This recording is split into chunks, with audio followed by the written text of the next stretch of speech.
Il faudra attendre encore une semaine pour connaître l'avenir de la station de Ventron. Ce mardi, au tribunal de commerce d'Épinal, les magistrats ont à nouveau étudié les dossiers de reprise de la société Le Duc, placée en liquidation le 7 décembre dernier, quelques mois après la disparition tragique de Thibault Le Duc.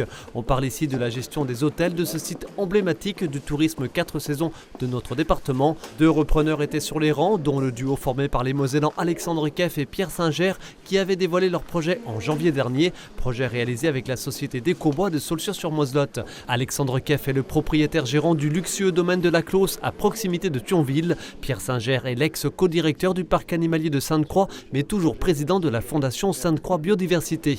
Ils sont sortis de l'audience plutôt confiants. Ce site suscite un attachement extraordinaire. Puis vous savez tous l'émotion qu'il y a autour de ce site qui était énorme, considérable. Donc aujourd'hui, je crois que vraiment tout le monde a raisonné dans l'intérêt général. Alors on attend évidemment maintenant le délibéré. Les 2 hommes prévoient dans un premier temps un investissement de 2 500 000 € pour réhabiliter l'hôtel 4 étoiles des Buttes et raser celui de l'Ermitage afin d'y construire un vaste spa. Dans un second temps sera notamment construit un village de chalets en prestations hôtelières dans un esprit nature et bien-être.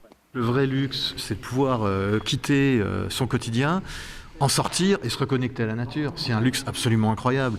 C'est ça qu'offre justement le Ventron. On est dans un parc naturel régional, on est dans une zone Natura 2000, on a des tétras qui sont là, le lynx qui sera bientôt de retour.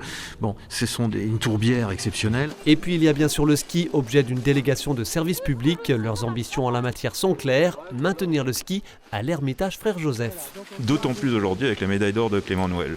Donc maintenant, reste à trouver les dispositifs pour permettre de relancer le ski. Mais on y travaille déjà depuis un certain temps, on travaille avec les collectivités, reste juste à trouver le bon modèle. Un autre repreneur avait déposé une offre, un Vosgien, mais il n'était pas à l'audience de ce mardi et de sources judiciaires. Son dossier n'a d'ailleurs pas été examiné et ne le sera pas. Verdict mardi prochain.